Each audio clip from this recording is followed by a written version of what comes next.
My name is Jake, an investigative journalist specializing in podcasts about mysterious disappearances. Before this story began, I used to think I knew what fear was, but I was wrong. Wrong to the point where there are no words left to describe it. The story begins on an autumn evening in the small town of Stillwater, at the foot of the Rocky Mountains. I was sitting in a rundown bar called The Bear's Tooth, with Sarah, an anthropologist, with Tom, a former Marine with a long scar running from his temple down to his chin, and Chloe, a reckless YouTuber. An old Blackfoot man walked into the bar. No one saw him come through the door, as if he had been there all along, and we just hadn't noticed. He sat down at the table across from us, his milky white eyes staring straight at me. His voice was raspy, like dry leaves crumbling. "You're looking for the 5 streams. Don't do it. 217 people have disappeared there." But the scariest thing isn't that they vanished. The scariest thing is that they're still there, under the water, and they can still see us. Chloe laughed loudly, turning on her phone to record. The old man turned to look at her, and I saw what would haunt me for days afterward. His milky white eyes suddenly had pupils. But the pupils weren't round. They were vertical slits, like a snake's eyes. He said, "Little girl, you will be the first. You will die first. Then the soldier, then the educated girl, and finally the journalist. You will die in that exact order." He placed a goatskin map on the table. On it were 5 red circles and a line of text written in a language no one could read anymore. Sarah translated. "The water remembers your name. It will call your name 3 times. The first time, you hear it. The second time, you answer. The third time, you go down." The old man stood up and walked toward the door. But as he stepped through the doorway, I saw it clearly. He had no shadow. And beneath his shoes, water was seeping out. Black water, rotten water, the same kind I would see at the 5 streams. I didn't tell anyone what I saw. I thought I was just tired. We set off at dawn. Tom drove, Chloe filmed, Sarah researched on her phone, and I sat by the window. The first thing I noticed was that the car radio wouldn't pick up any station. There was only one sound. The sound of running water. Not one stream. Hundreds of streams. Thousands of streams. All flowing at once, blending with distant weeping. I looked out the window. The sky was clear blue, not a cloud in sight. But the road ahead wasn't dry. It was wet. Wet as if it had just rained, even though it hadn't. Tom turned onto a dirt trail leading into the forest. The deeper we went, the wetter the road became. And then I began to see footprints. Hundreds of footprints pressed into the mud, but all facing one direction, into the forest. There were no footprints coming back out. I told Tom to stop the car. I got out, crouched down, and examined one footprint. The print was deep, as if the person who made it was 3 times heavier than normal. And inside the print, black water was slowly seeping up from the ground. I touched it. The water was freezing cold, but when I pulled my hand back, my fingertips were burning. Not cold. It was so cold that my body thought it was burning. It felt like touching boiling water, but the water was cold. I got back in the car without a word. We kept driving. By noon, we stopped at a clearing less than a kilometer from Weeping Creek. And when I stepped out of the car, I smelled it.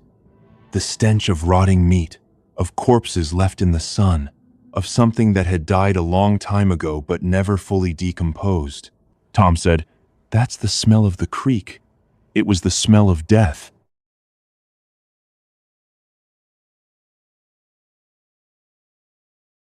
We reached Weeping Creek at 3 in the afternoon. I will never forget the sight.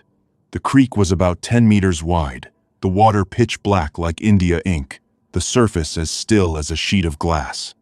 But the strangest thing wasn't the color of the water. The strangest thing was the trees. All the trees along the creek were dead. Their bark had peeled off in patches, exposing the wood beneath. And on that wood, there were faces, not natural grain patterns, but human faces, crudely carved as if someone had clawed them out with fingernails. Hundreds of faces, children, old people, men, women, all with mouths open, all with eyes closed, and they all looked exactly alike. They all looked like Chloe. Chloe ran toward the creek, filming as she went. "See, guys? The faces on the trees look just like me. How funny!" I ran after her and grabbed her arm, but when my hand touched Chloe's skin, I felt that it was wet. Wet as if she had just come out of the water. But Chloe had never gone into the water. I asked, "Why are you wet?" Chloe looked down at her arm, then at me, bewildered. "I'm not wet. I don't see any wetness." I looked at my own hand. It was dry. But I swear I had just felt water. I swear something cold and wet was clinging to my skin. Tom came over and told us to step back from the bank. He took a long stick and poked it into the water. The stick was 2 meters long. Tom pushed it all the way to the handle. The stick didn't touch bottom. Tom tried a 3-meter pull. Still no bottom. How deep was this creek supposed to be? According to the map, it was at most 1.5 meters deep. Tom pulled the pole out. The end had vanished. Not broken, not rotted. It had vanished, as if something under the water had cut it with an invisible blade. The cut surface was as smooth as glass. We looked at each other, no one speaking. The air suddenly grew heavy, as if someone was pressing down on our shoulders. That night, we set up camp 300 meters from the creek. I couldn't sleep. I lay there listening to the wind blowing through the dead trees. But it wasn't the wind. It was whispering, hundreds, thousands of voices whispering at once, not in words, but in formless sounds that invaded my ears and crawled into my brain, and every whisper called my name. Jake, Jake, Jake. I looked toward the neighboring tent. Chloe's tent was open. In the pale moonlight, I saw Chloe sitting on her sleeping mat, eyes wide open, lips moving silently. But she wasn't speaking, she was just mouthing. And every time her lips met, a drop of black water fell from the corner of her mouth. Then 2 drops, then a stream.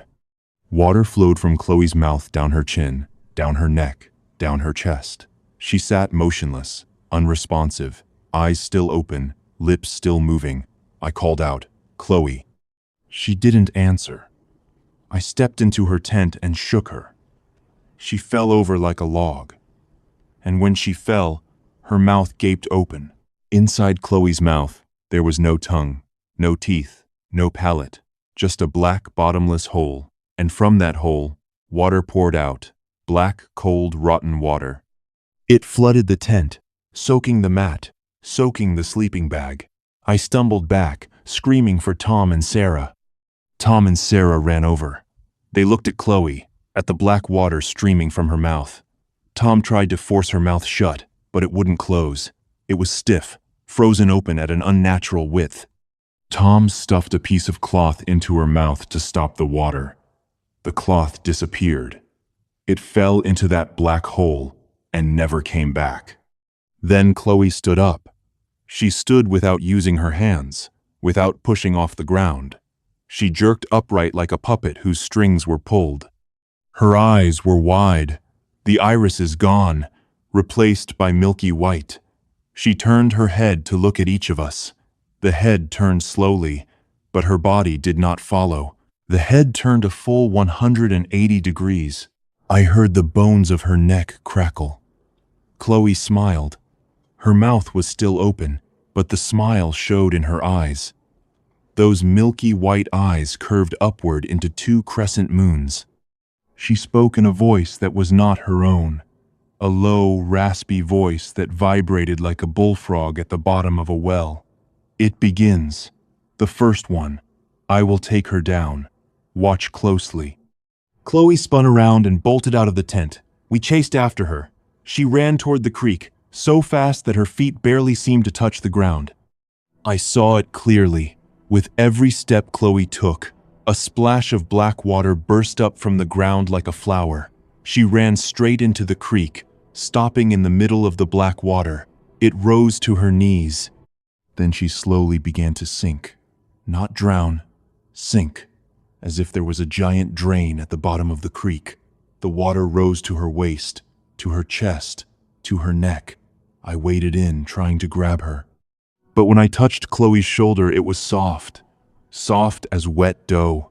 My fingers went through her skin and touched something cold and hard inside. Bone.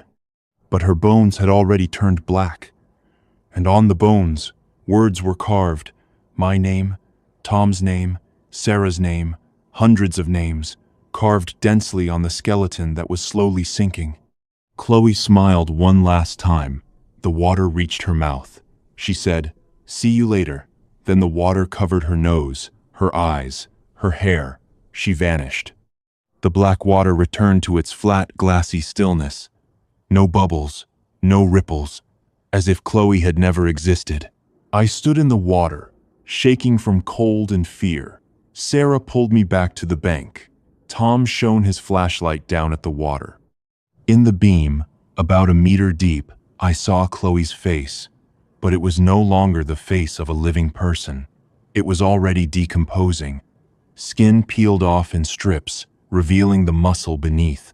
And that muscle too was decomposing, revealing the bone. The entire process of decay happened within seconds. And when all that remained was a black skeleton, that skeleton smiled at me. Its jaw clicked. "The soldier is next." I turned to Tom. Tom stood frozen, his face ashen. His hand holding the flashlight trembled violently. And on Tom's neck, I saw a bruise in the shape of a small hand, the hand of a child.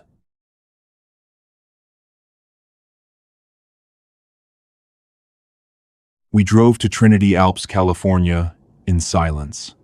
Sarah said nothing. Tom said nothing. Neither did I. Chloe was dead. We knew who would be next. The old man had been right about the order. Chloe first, then the soldier. Tom was the soldier. On the way, I glanced into the rearview mirror. In the back seat, where Chloe used to sit, there was now an empty spot, but not completely empty. A puddle of black water had pooled on the seat. And in that puddle, Chloe's face was reflected. Not Chloe alive, Chloe dead. Gray skin, sunken black ringed eyes, lips sewn shut with black thread. That face stared at me, and the sewn lips burst their stitches one by one, opening into a smile. I turned away, too afraid to look any longer. Turning Stones Creek lay deep in a dark canyon. The water here was crystal clear, but not ordinary clear. It was so clear, you could see every pebble on the bottom. Except there were no pebbles. The bottom was made entirely of bones, human bones, stacked neatly in layers, like bricks paving a road. And the stones, hundreds of large and small stones scattered along the creek bed and the banks. Tom warned, "Don't stare at them too long." I asked why. Tom pointed to a round stone about 10 meters away. "Look at it." I looked. It was an ordinary gray stone covered in moss. I stared for 10 seconds. Then I looked away. When I looked back, the stone had moved 5 meters. And it was no longer a stone. It was a head, a giant human head made of stone, eyes wide open, mouth agape. From inside that stone mouth, water flowed, not from the creek, but from inside the head. Tom said, "They're not stones. They're the people who died here. They were turned into stone. But they're still alive. They can still see us. They're still hungry." We set up camp on a high mound, far from the creek. But the farther we moved from the creek, the closer the stones came. I swear they moved, not rolling, but sliding across the ground as if they had legs. And as they moved, they made a sound, a moaning sound, the sound of people being slowly crushed. Around midnight, I woke to Tom's screams. I ran to his tent. Tom was sitting on his mat, clutching his head, staring at a corner of the tent. I followed his gaze. In the corner, a dark shadow. Not an ordinary shadow.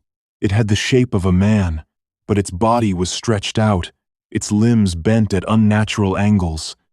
That shadow crawled along the tent wall, slowly moving toward Tom. I cut the tent wall with my knife, letting in the moonlight. The shadow vanished, but Tom kept screaming. He pointed at his wrist. On Tom's wrist, his 10-year-old watch was running backward, and on the watch face, instead of numbers, there were names. The names of the soldiers in his unit. Dozens of names. And the last name at the 12 o'clock position was Tom's own name. It glowed red. Tom said, "They're calling me. I have to go down." I tried to hold Tom back, but Tom was stronger than me. He shoved me to the ground, ran out of the tent, and charged straight for the creek. Sarah ran after him. I ran too.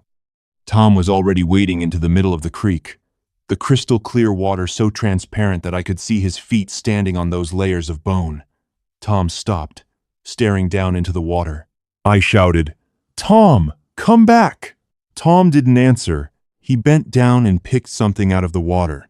When he straightened up, he was holding a skull. The skull still had hair attached, blonde hair, Chloe's hair. Tom cradled the skull in his arms, whispering, "Chloe told me to come down. Chloe said my whole unit is down here. I have to go down." Then, Tom began to sink. Not slowly. He was sucked down as if a giant hand from the bottom was pulling him. The water swirled around him. The stones spun into a vortex.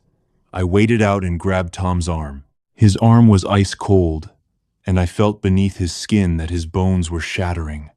One vertebra after another breaking, as if someone was crushing them from the inside. Tom screamed in agony, but no sound came from his mouth. The sound came from his bones, crackling, popping, like crunchy candy being chewed.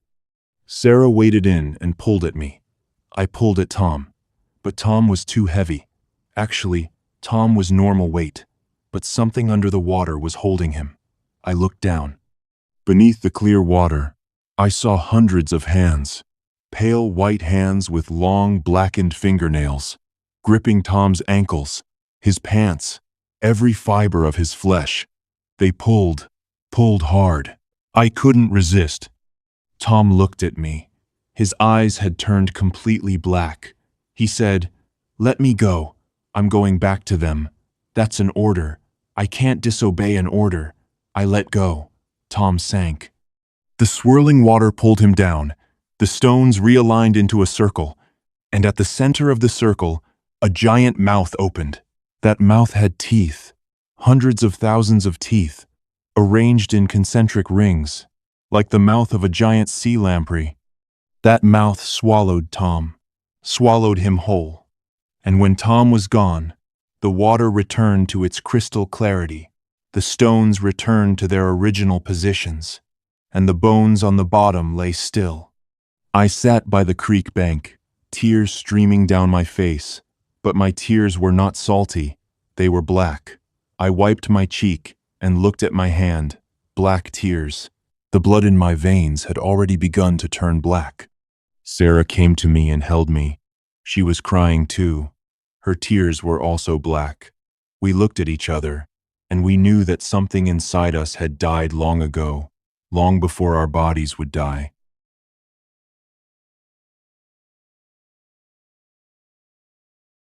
The third creek, Mist Hollow Creek, lay in Olympic National Forest, Washington.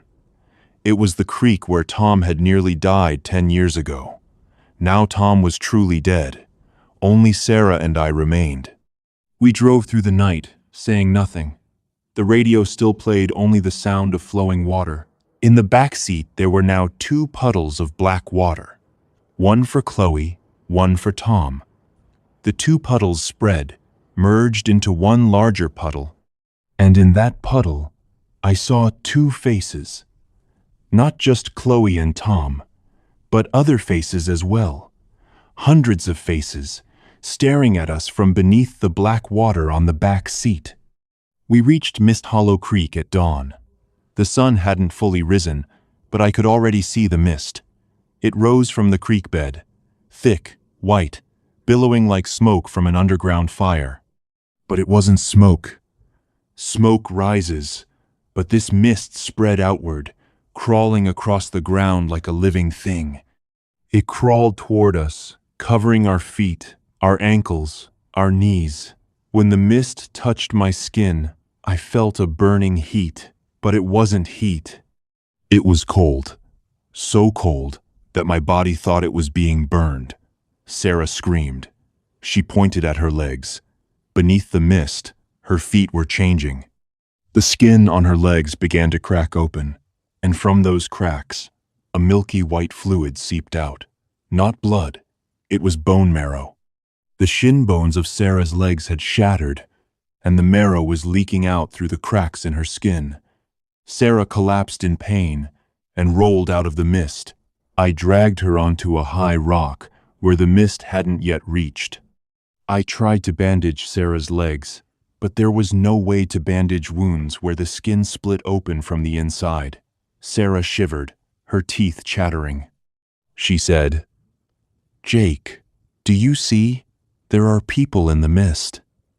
I looked into the thick white fog. At first I saw nothing, just white. Then slowly, shapes began to appear. They walked through the mist, but not on feet. They glided across the ground as if they had no legs at all. As they came closer, I saw them clearly. They had no faces.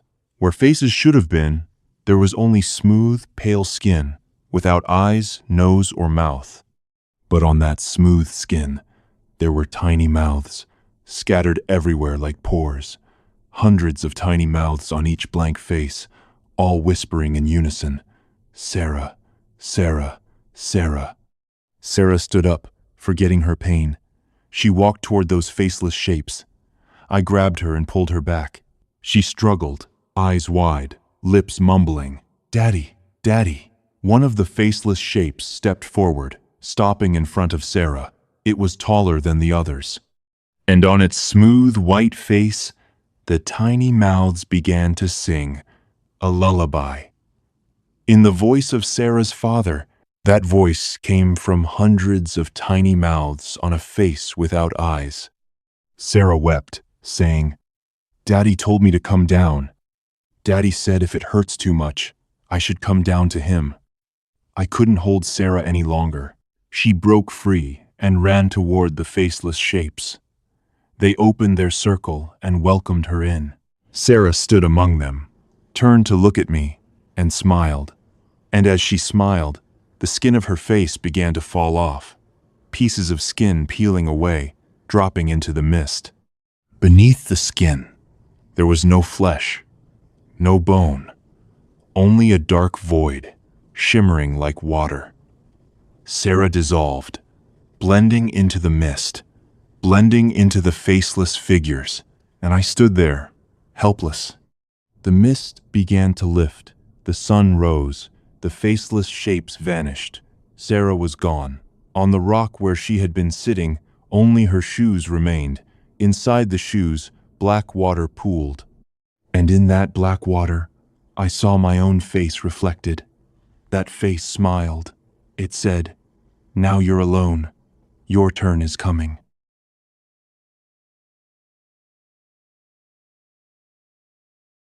I was alone. I drove to Echo Creek in Palo Duro Canyon, Texas. The back seat now held 3 puddles of black water. Chloe, Tom, Sarah. They had spread until they covered almost the entire seat. In each puddle, faces stared at me, not just the 3 of them, but hundreds of others. All the people who had died at the 5 streams. They stared at me, their lips moving, but I could hear nothing. My car was silent. The radio was off. The recorder was off.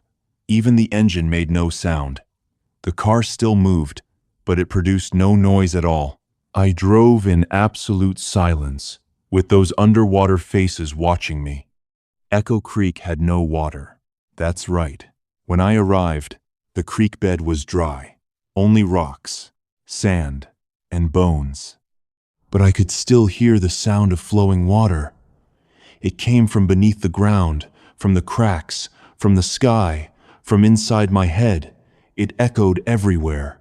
Echo Creek was the creek of echoes, but not echoes of sound, echoes of souls. I stepped into the dry creek bed. The sand under my feet was soft, as if there was groundwater below. With each step, the sand sucked my foot in a little deeper. When I reached the middle of the creek bed, I stopped. Around me, the rocks began to speak, not with words, but with images. Each rock projected an image, like a screen. I saw Chloe sinking into the black water. I saw Tom being crushed by the stones. I saw Sarah dissolving into the white mist. I saw myself, standing here, alone. Then the rocks showed other images. A man wearing a gold miner's outfit, standing at the edge of Stillwater Creek, staring down at the black water. Under the water, a woman holding a baby wept and begged. The man turned his back and walked away. The woman and the child sank. The man grew old, died, and his body was thrown into the creek. And his soul became trapped, transformed into me, into Jake, into the wanderer who endlessly seeks the 5 streams, lifetime after lifetime. I am not Jake. I have never been Jake. Jake is the name the creek gave me for this reincarnation. Before this, I was Thomas, I was Elizabeth, I was a 10-year-old child, I was a 70-year-old man. All of them were me. All of us were trapped souls, endlessly living again, coming to the 5 streams, losing our friends, realizing the truth, and dying, repeating, forever. I knelt in the dry creek bed, and the sand sucked at my knees. I wept, but my tears were black. I screamed, but no sound came out. I struck the sand with my fist, and the sand parted. Beneath the sand, there was no rock. There was water, black water. And in that black water, every face I had ever seen, ever loved, ever lost, was there. They waved at me, calling. They said, "One more creek, Jake, the last creek. There you will have a choice. Either stay with us forever, or find someone else to take your place. But you have no one left to replace you. All your friends are already dead." I stood up, walked out of the dry creek bed, got into my car, and drove toward Georgia, toward Stillwater Creek. The final creek, where it all began, where it all ends.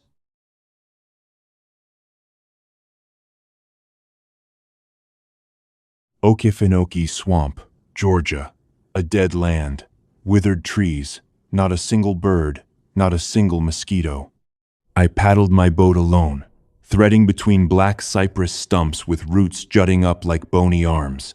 The swamp water was pitch black, flat as a sheet of glass, not a ripple, not a bubble.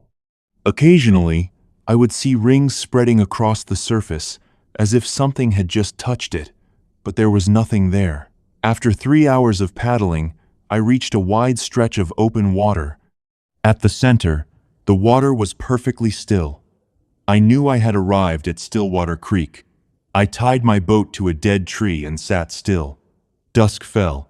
The moon rose. The moonlight hit the black water but was not reflected. The black water drank the light, giving nothing back. I waited. I didn't know what I was waiting for. Then I saw it. From the bottom of the creek, a hand rose. A pale white hand, 5 fingers too long, nails black and rotten. It rose to the surface, touched it, and the water froze around the hand. The hand pushed upward, and an arm emerged, then a shoulder, then a head. A head without skin, only muscle and sinew, dark red, glistening like raw meat. Its eyes were 2 black sockets, but within those sockets, I saw light, a greenish light, pulsing with my own heartbeat. That entity slowly stood up on the surface of the water, as if standing on solid ground. It was about 2 meters tall. its entire body naked, skinless, hairless, and it walked toward me. At each step, the water beneath its feet froze, then melted, then froze again. The sound of its footsteps was the sound of bones breaking, flesh tearing, water boiling. I couldn't move. I was frozen in place, not by cold, but by primal fear, the kind of fear that humans lost when they invented electricity and guns. The entity stopped in front of me. It bent down, its skinless face inches from mine. I smelled its odor, the stench of rotting flesh, dried blood, the smell of thousands of years of death. It opened its mouth. No lips, only teeth. Hundreds of teeth growing over one another, yellowed, blackened. From that mouth, a voice emerged, the voice of everyone who had ever died, blended into a single hellish chord. Jake, you have come. You have seen 4 creeks. You have lost your friends. You have realized who you are. Now, do you want to escape? I nodded, my lips trembling. The entity laughed. Its laughter was the sound of thousands of children laughing at once, but in a lower register, deeper, more terrifying. It said, "There are 2 ways. The first way, you find someone else, bring them here, and let them take your place. You will be free. You will escape the loop. But do you have anyone to bring? Your friends are all dead. Your family died long ago. You are very alone, Jake. You have always been alone." I was silent. It continued. "The second way, you stay. You merge with us. You become part of the creek. You will live down there with thousands of other souls. You will never grow old, never die, but you will never truly live. You will merely exist. And every night, you will call out to those who come near. You will pull them down. You will watch them die. You will see their faces when they realize the truth, and you will be unable to do anything else." I looked at the entity and asked, "Is there another way?" It was silent for a long time. Then it said, "Yes, the third way. You stay, but you do not merge with us. You stand on the threshold. You become the storyteller. You tell those who come after about the 5 streams. You warn them, but will they listen? Do you remember, when you were alive, you were warned. The old man in the bar told you not to go. Did you listen?" "No, you didn't listen, because humans never listen. They only learn through pain. They only believe when they see, and when they see, it is already too late." I understood. I understood everything. I could not escape. I could not replace myself. I could not save anyone. But I could tell the story. I could tell this story to anyone who would listen. And perhaps, just perhaps, someone out there, someone who truly listens, would turn back before it was too late. I looked at the entity and nodded. I said, "I choose the third way. I will tell." The entity bowed its head. It reached into its own chest and pulled out a heart. Not a heart of muscle, a heart of water. Black water, frozen solid, shaped like a heart. It handed it to me. I took it. That frozen heart melted in my hands, soaked into my skin, into my blood, and I knew I was no longer human. I was a soul that could walk between the world of the living and the world under the water. A soul that could see the 5 streams from every angle. A soul that could tell this story forever. The entity stepped back, slowly sinking into the black water. Before it vanished completely, it said, "Tell the story, Jake. Tell it to all of them. But do not hope that anyone will listen. Because humans do not change. Humans will keep coming. And we will still be here, hungry forever, waiting forever." The water froze, then melted, then returned to its glassy stillness. I stood in my boat, looking down into the black water. Beneath it, thousands of faces looked back up at me. Among them, I saw Chloe, Tom, Sarah. They smiled at me. They waved. They were not sad. They had accepted it. And now, it was my turn to accept. I am Jake. I am dead. I have never been alive. I am only a wandering soul, trapped among the 5 streams. And now, I tell this story to you. You are listening. You are curious. You are wondering whether these streams are real, where they are, how to find them. Don't look for them. I beg you, don't look. But if you refuse to listen, at least remember this. When you stand at the edge of any stream at all, and you hear a voice calling your name from beneath the water, do not answer. Do not look down. Do not breathe. Turn your back and run. Run as fast as you can. Never look back. Because if you look back, you will see me. I will be down there, smiling at you, waving for you, and you will step down. I know you will step down, because humans always step down. It is your nature. You are curious. You want to know. You want to touch death to see if it is real. It is real. And it is waiting under the 5 streams. It is always waiting. And now, I must go. They are calling me. Listen, they are calling my name. Jake, Jake, Jake. The first time, the second time, the third time. I am going down. See you there.